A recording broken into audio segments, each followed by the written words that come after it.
اب آپ دیکھتے آئیے کہ آقا علیہ السلام نہ صرف یہ کہ کتنے شفیق و رحیم تھے، بلکہ صحابہ کرام اور آپ کی سوسائٹی میں رہنے والے مسلمانوں کو اس کا اندازہ کس قدر تھا، وہ آپ کی رحمت و شفقت کو کس قدر جانتے تھے۔ یہ وہ جانتے تھے تو اتنی ہمت ہوئی کہ آقا علیہ السلام کی بارگاہ میں یہ کچھ عرض کرتے چلے جائیں۔ حضرت ابو ہریرہ رضی اللہ تعالیٰ عنہ فرماتے ہیں، قال جاء رجل الى النبی صلی اللہ علیہ وآلہ وسلم فقال حلقت یا رسول اللہ۔ ایک شخص حضور علیہ السلام کی بارگاہ میں آیا اور اس نے آ کے عرض کیا، یا رسول اللہ میں ہلاک ہو گیا، میں ہلاک ہو گیا۔ قال ما اہلکک، آقا علیہ السلام نے پوچھا تجھے کس شے نے ہلاک کر دیا، کیسے ہلاک ہو گئے؟ قال وقعت علی امراتی فی رمضان، میں روزے کی حالت میں تھا، روزے کی حالت میں، اور دن کے ٹائم پر جب کہ میں روزے دار تھا، میں نے اپنی زوجہ سے مقاربت اختیار کی، وہ جس سے روزہ ٹوٹ جاتا ہے۔ تو آقا علیہ السلام نے جب یہ بات سن لی تو فرمایا حل تجد ما تعتق رقبۃ، کیا تمہارے پاس کچھ اتنا کھانا یا کوئی ایسی باندی یا غلام ہے کہ تم روزہ توڑ دیا ہے تم نے، تو روزہ توڑنے کا کفارہ، پہلا کفارہ یہ ہے کہ گردن آزاد کی جائے، یعنی کوئی غلام ہو یا باندی ہو تو اسے آزاد کر دیا جائے، یہ کفارہ صوم ہے روزہ توڑنے کا۔ تو کیا تمہارے پاس کوئی غلام یا باندی ہے کہ اس گردن کو آزاد کر دو اور روزے کا کفارہ ہو جائے؟ قال لا، اس نے عرض کیا یا رسول اللہ میرے پاس نہیں ہے، غریب آدمی ہوں، کوئی غلام کوئی باندی نہیں میرے پاس۔ پھر آقا علیہ السلام نے پوچھا فہل تستطیع ان تصوم شہرین متتابعین، کیا تم اس بات کی طاقت رکھتے ہو کہ اب دوسرا کفارہ یہ ہے کہ اگر کوئی آدمی روزہ توڑ بیٹھے، جان بوجھ کر ایسی غلطی کا ارتکاب کرے جس سے روزہ ٹوٹ جائے، تو پھر اس کا دوسرا کفارہ یہ ہے کہ یا تو غلام باندی آزاد کرے، اگر یہ نہیں کر سکتا تو دوسری اس کی آپشن یہ ہے کہ پھر مسلسل 2 مہینوں کے روزے رکھے، 60 روزے پے در پے رکھے مسلسل۔ کیا 60 روزے 2 مہینوں کے روزے مسلسل رکھ سکتے ہو؟ قال لا، یا رسول اللہ یہ بھی نہیں رکھ سکتا، ایک روزہ تو پورا نہیں کر سکا، وہ تو توڑ بیٹھا ہوں، 60 روزے کہاں پے در پے رکھوں، یہ میں نہیں کر سکتا۔ اب آپ دیکھتے آئیے کہ آقا علیہ السلام نہ صرف یہ کہ کتنے شفیق و رحیم تھے، بلکہ صحابہ کرام اور آپ کی سوسائٹی میں رہنے والے مسلمانوں کو اس کا اندازہ کس قدر تھا، وہ آپ کی رحمت و شفقت کو کس قدر جانتے تھے۔ یہ وہ جانتے تھے تو اتنی ہمت ہوئی کہ آقا علیہ السلام کی بارگاہ میں یہ کچھ عرض کرتے چلے جائیں کہ یا رسول اللہ 2 مہینے کے مسلسل پے در پے روزے بھی نہیں رکھ سکتا۔ پھر آقا علیہ السلام نے فرمایا فہل تجد ما تطعم 60 مسکینہ، کیا تمہارے پاس کچھ اتنا کھانا گھر میں ہے کہ اب تیسرا کفارہ جو پاسبل ہے وہ یہ ہو سکتا ہے کہ تم 60 مسکینوں کو کھانا کھلا دو۔ تو کیا اتنا کھانا تمہارے پاس ہے کہ 60 غریب لوگوں کو بلا کے کھانا کھلا دو یا انہیں جا کے کھانا دے دو؟ فقال لا، اس نے کہا یا رسول اللہ کھانا بھی نہیں ہے اتنا، میں تو غریب آدمی ہوں۔ آقا علیہ السلام اس کی ہر بات پہ لا سن کر ناراض نہیں ہوئے، خاموش ہو گئے، وہ بیٹھ گیا، آپ بھی خاموشی سے تشریف فرما رہے۔ اب آپ اندازہ کریں کہ 3 ہی پاسبل کفارے تھے، اس نے تینوں کا انکار کر دیا، تو جواب تو یہ بنتا ہے کہ پھر جاؤ، پھر میرے پاس کیا لینے آئے؟ بھائی نہ تمہارے پاس غلام اور باندی نہیں، ٹھیک ہے تم غریب آدمی ہو، یہ تو ایک نیچرل ایسپیکٹ ہے، نہیں کر سکتے تم، یہ کفارہ ادا، ختم ہو گئی بات۔ لیکن پھر اب تم نے گناہ کیا ہے،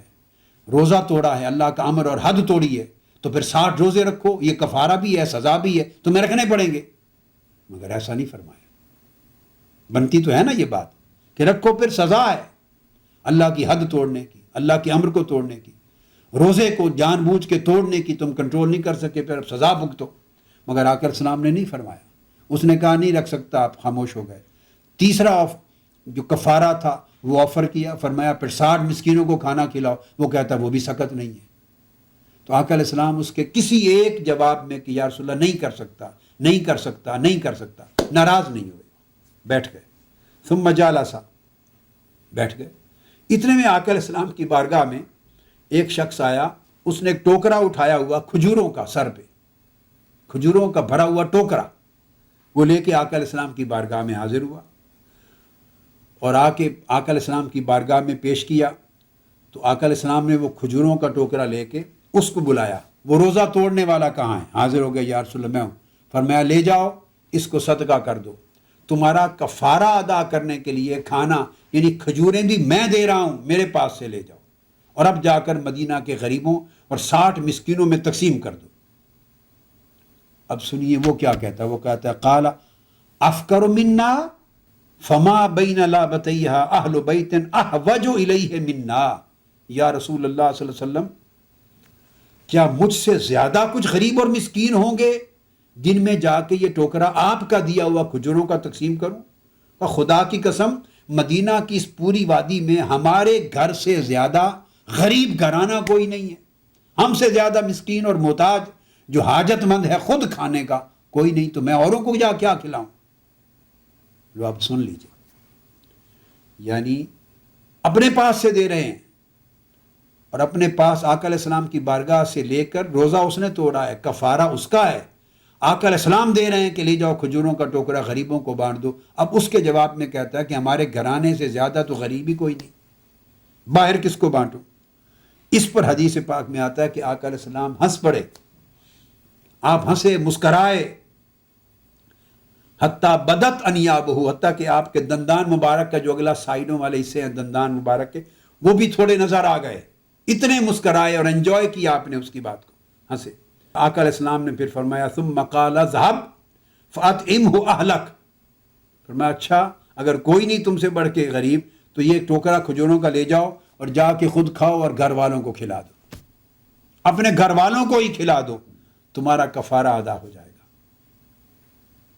اب آپ اندازہ کیجیے اس میں رحمت و شفقت کا عالم، پورا واقعہ، اس کا ایک ایک لمحہ، ایک ایک کلمہ، ایک ایک سوال اور جواب اور پورا طرز عمل آقا علیہ السلام کا منہ بولتا ایک بین اظہر من الشمس ہے، منہ بولتا ثبوت ہے۔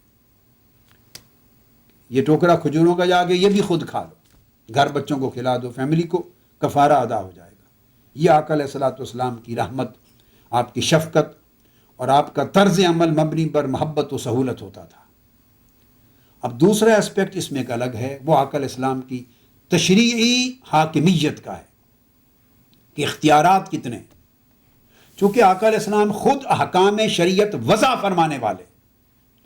آپ خود شارح ہی نہیں یعنی انٹرپریٹر ہی نہیں ہیں بلکہ لیجسلیٹر بھی ہیں، لا گیور ہیں، شارع علیہ السلام بھی ہیں۔ خود احکام شریعت آپ کے حکم سے، آپ کی زبان سے، آپ کے ارشاد سے، آپ کی نصیحت سے، آپ کی ہدایت سے، آپ کے طرز عمل سے خود شریعت تشکیل پذیر ہوتی ہے۔ لہٰذا روزہ جان بوجھ کے توڑ بیٹھنے کا کفارہ جو مقرر آپ نے فرمایا تھا وہ بیان ہو چکا۔ اب جو ان تینوں پر عمل نہیں کر سکا تو حد تو ختم ہو گئی، کفارے تو نہیں بچے۔ اب یہ کفارہ تو نہیں شریعت میں کوئی توڑ بیٹھے تو اس کو کوئی عالم اور مفتی، آج کے کوئی مفتی اس کو یہ اجازت دے دیں کہ وہ کہے جی یہی اسی سچویشن ہے کہ میں سب سے زیادہ غریب ہوں پورے محلے میں، پورے شہر میں، پورے گاؤں میں، تو کسی کو یہ اختیار نہیں کہ اس کو اپنے پاس سے کھانا دے اور کہے کہ جاؤ اپنے بیوی بچوں کو اور خود جا کے کھا لو اور کھلا دو گھر میں، کفارہ ادا ہو جائے گا۔ نہیں، یہ اختیار روئے زمین پر کسی شخص کو حاصل نہیں، یہ آقا علیہ السلام ہی کو حاصل ہے۔ جو چاہیں کفارہ وضع فرما دیں، جس کے لیے جو چاہیں سسپینڈ فرما دیں، جس کے لیے چاہیں الٹرنیٹو دے دیں، یہ آقا علیہ السلام کی اپنی شان تشریعی ہے۔ اور پھر ایک حدیث میں آتا ہے جسے حضرت عبداللہ ابن عباس رضی اللہ تعالیٰ عنہ روایت کرتے ہیں، اور اس کو امام ابو داؤد نے اپنی سنن میں، امام ترمذی نے اپنی سنن میں، امام نسائی نے سنن میں، ابن ماجہ نے سنن میں، ان چاروں اصحاب سیاح، اصحاب سنن نے اس کو روایت کیا، اور امام ترمذی نے اس حدیث کو بھی صحیح کہا، اور امام حاکم نے مستدرک میں صحیح کہا۔ عبداللہ ابن عباس رضی اللہ تعالیٰ عنہ، آقا علیہ السلام نے اس شخص سے پوچھا، اگلے لفظ اس میں اضافہ ہوا ہے حدیث صحیح میں، آقا علیہ السلام نے اس سے پوچھا جب یہ ساری بات ہو چکی، اس کو کھجوروں کا ٹوکرا دے دیا، فرمایا خود کھا لو اور گھر والوں کو کھلا لو، تمہارا کفارہ ادا ہو جائے گا۔ اس سے پوچھا ما حملک علی ھذا یرحمک اللہ، آقا علیہ السلام کی رحمت بے پایاں اور شفقت بے کنار کا مظہر اور اس سے بڑھ کر کیا ہوگا۔ آقا علیہ السلام اس سے پوچھتے ہیں کہ یرحمک اللہ، اللہ تم پہ رحم فرمائے، اللہ تعالیٰ تم پہ رحمت فرمائے، بتاؤ یہ جو تم نے مجھے جواب دیے اور تم نے اتنا حوصلہ اور جرت کی یہ کہتے چلے گئے اور اینڈ پر یہ کہہ دیا کہ مجھ سے بڑھ کر غریب اور محتاج ہی کوئی نہیں میرے گھرانے سے بڑھ کر. بتاؤ اس جرت پر تمہیں کس چیز نے آمادہ کیا، کس خیال نے تیرے منہ سے یہ بات کہلوائی، اتنی ہمت و جرت اور حوصلہ تمہیں کس نے دیا کہ مجھے یہ کہو. اللہ تعالیٰ تم پہ رحم فرمائے. یہ کہہ کے آقا علیہ السلام مسکرائے اور دعا دے کے اس سے یہ سوال پوچھا. یہ سوال صرف اس سے سننے کے لیے تھا، اس کو اجازت عطا کر چکے تھے. یہ طرز عمل تھا آقا علیہ السلام کا ان لوگوں کے ساتھ جو خطا کے ارتکاب کر بیٹھتے، جن سے گناہ کبیرہ ہو جاتا. پرہیزگاروں اور عبادت گزاروں اور طاعت شعاروں کے لیے بات نہیں ہو رہی ہے.